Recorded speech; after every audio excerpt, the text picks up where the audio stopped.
ધીરે ધીરે જંગલો અને વૃક્ષોને કાપીને આજનો માનવી પશુ પક્ષીઓના રહેઠાણનો નાશ કરી રહ્યો છે. પક્ષીઓ અને ખાસ કરીને ચકલીઓ જેમ જેમ ઝાડ કપાતા જાય છે તેમ તેમ પોતાનું રહેઠાણ માટે માળો બનાવવા માટે તેમને જગ્યા મળતી નથી.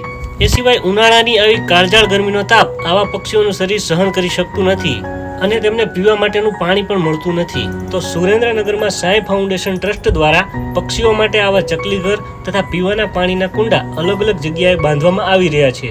તો જો તમે પણ આ પ્રવૃત્તિમાં જોડાવા માંગો છો અથવા તો તેમાં તમે પોતાનું યોગદાન આપવા માંગો છો તો સ્ક્રીન પર આપેલ નંબર પરથી તમે અમારો કોન્ટેક્ટ કરી શકો છો. અને મારી આ એક વાત ખાસ યાદ રાખજો મિત્રો કે પશુ પક્ષીઓ માટે કરેલું કોઈ પણ સેવા કાર્ય ક્યારેય નિષ્ફળ જતું નથી. કુદરત હંમેશા તેનું ફળ અવશ્ય આપે જ છે.